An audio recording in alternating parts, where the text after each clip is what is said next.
hate my life. My life sucks. What is the point? Oh, I've been there. I know my life really sucked. Worse than you can imagine. Like 100 crippling migraines every single year for over a decade, where I was stuck in bed, unable to move, talk to anyone, open my eyes, ice pack on my head, huge amounts of pain, no social life, whatever. But look, this isn't a competition. This is where we find your solution and get you to living a life you love, just like mine. Now, if you want to live a life you love without wasting time on stuff that sucks, grab your free life map below and I'll teach you how to design, build, and live a life that you really love. So, yeah, I was in pain every day. 100 migraines a year, sometimes more, most years. And it's been a long time. I've chronic fatigue almost 16 years now. I was crippled living a life that I hated. I was just existing. I wasn't living anymore. And sometimes these migraines would come in absolutely horrendous waves. I might have a migraine for a week straight. In fact, last year I had a migraine for 17 or 18 days out of 21. That's a lot of pain and that's a lot of disruption to my life.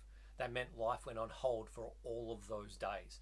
I either couldn't do things, sometimes I couldn't get out of bed, but a lot of the time I couldn't work, I couldn't whatever. Now, that's not fun, but we all go through these different things. Chronic fatigue's taken everything from me. I lost my friends, my social life. In fact, I lost my house, my business, car, most of my things.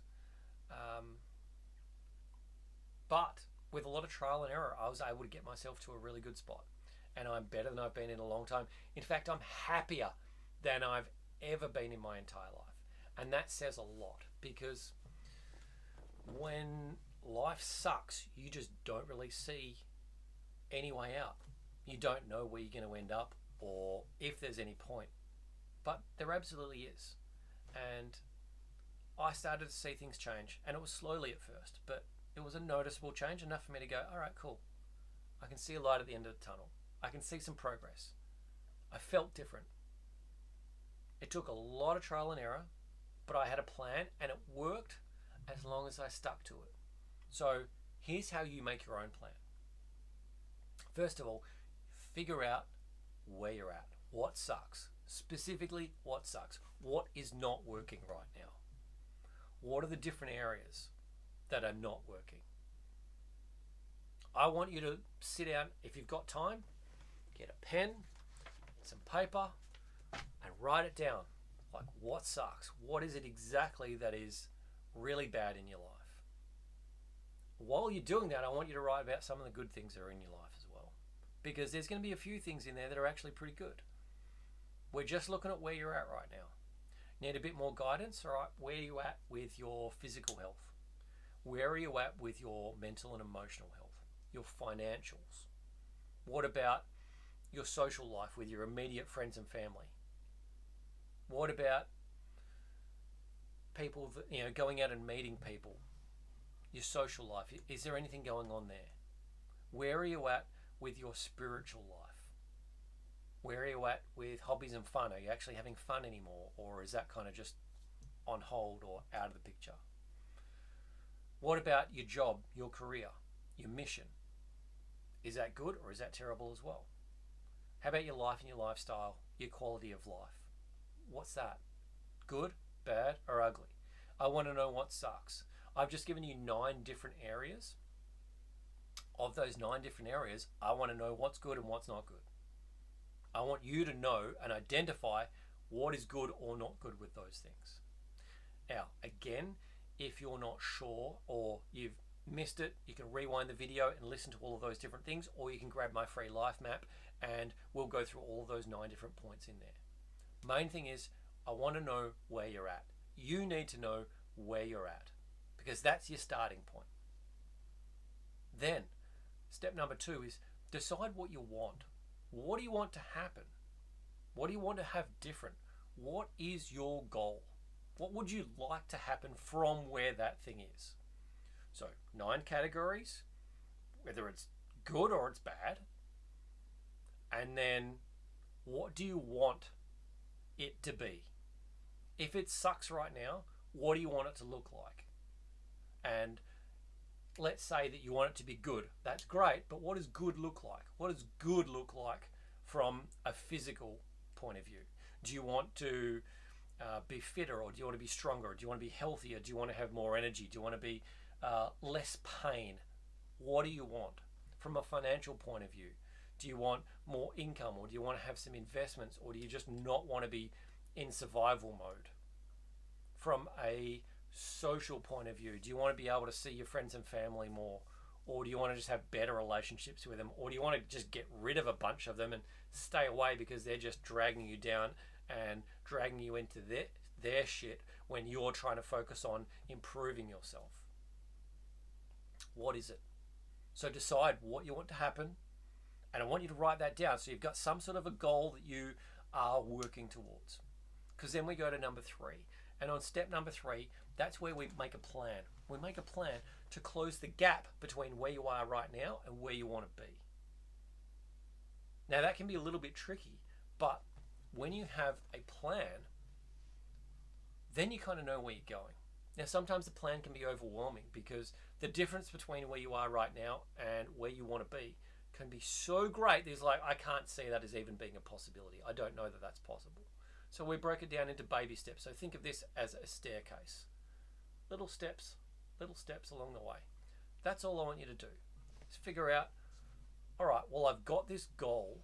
What are some of the steps in that process that will allow me to get there? What do I need to do? Now let me make that a little bit easier. Think about it in terms of you want to run a 10K fun run, and you haven't done any running for a really long time. Now, maybe you've got 6 months until the fun run starts. So you haven't done any running for a long time. Well, some of the things you're going to need to do are get some running shoes. Maybe you've got some, maybe you need some new ones. You need to start walking on a regular basis because you've got to walk before you can run. Your muscles, tendons, ligaments, all of that, they're not ready for you to put all that stressful impact on the ground and just smash it out. You could do more harm than good going and doing that straight away, and I don't want you to do that. So another step could be jogging around the block. And then another step could be your first time you run 1 kilometer. The next one could be the next time you run 1 mile. Maybe you're then up to being able to do a 3K. Maybe you work your way up to doing a 5K. Maybe you're up to doing a 6, 7, or 8, a 9, finally hitting a 10K. There's probably other steps that go in there. It's like, all right, well, I need to figure out what I need to eat in order to have enough energy for that. Or maybe I need to lose some weight, so running's going to be easier for me. Put that in there as well. And then once you've got all these things written down, you can figure out what comes first. Where's the first place to start? Well, I'm pretty sure the first place to start is going to be organizing some footwear. Having some shoes to be able to wear whether you walk or run is going to be important. And good quality running shoes are going to make a huge difference and keep you from injury. Now, we're not here to talk about running. We're just here to talk about steps. You want to get from here to here, you've got to take these steps. You want to take them in order. So break whatever that goal is into really, really small steps that you know that you can work on, and just focus on that first one. Don't worry about step number 2 until you've got step number 1 done. And if you don't know what step number 2 is, do step number 1 and you'll find that step number 2 will magically come out of nowhere and you'll know what to do next. Now, I used to be one of those people that would be worried about everything. I'm always 17 steps ahead thinking I need this and I need this and I need this in order to be able to get started with it. These days, no, I found that was the wrong way to do things, and it just kept you stuck and not doing anything. And guess what? When life sucks, you are stuck. So you've got to do something. Do something. Remember this, that if you do nothing, nothing changes. If you do something, something changes. So do something different and you're going to get a different result. The definition of insanity is doing the same thing and expecting a different result. No, you've got to do something different in order to So a different action is going to be leading you towards different feelings, different behaviors, different results, and inevitably a different life, which is where you're trying to get to. So, look, often the goal seems so big we can't see the first step, or we can't see the point of even taking that first step because we just don't think we can get there. Or you see step one, you don't think you can get to step two because you don't know that step two exists. Too hard. We don't try for fear of the unknown, the what ifs. Well, the what ifs are just imaginary. They're not real. You're here. Nothing is guaranteed. You don't know what's going to happen tomorrow, so forget about planning for it. Just plan on that first thing right now. Get taking that first step, and then it's going to be easier to take that second step. Small steps add up to big steps. One little step here, followed by another little step, eventually gets you up towards your goal. It does, and I've done this in so many areas of my life, small and big. So take the first step, even if you don't know what's going to come next. Whatever happens, it's going to be better than the sucky reality that you're in right now. That next step may just show up while you're out doing that thing. In fact, your next best friend might show up while you're out doing that next best thing, that next thing. Doing one step takes you closer to your goal. And that's really all that matters, because sometimes progress is all you need in order to be able to motivate you to keep doing the next thing. I regularly talk about stacking your wins. This is one of those things. Stack your wins. I did the first thing. It was hard, but I did it. And then I did the second thing. It was hard, but I did it. I did it. And then you did the third thing, and that was hard. I did it again. I can do stuff now. I can do stuff that's hard. You build confidence by doing. You build discipline by doing. I want you to go and do things so you can build that confidence so that you can move from that sucky point into that good point. Now you need help with trying to get from that sucky point to that good point, from where you are right now to where you want to be.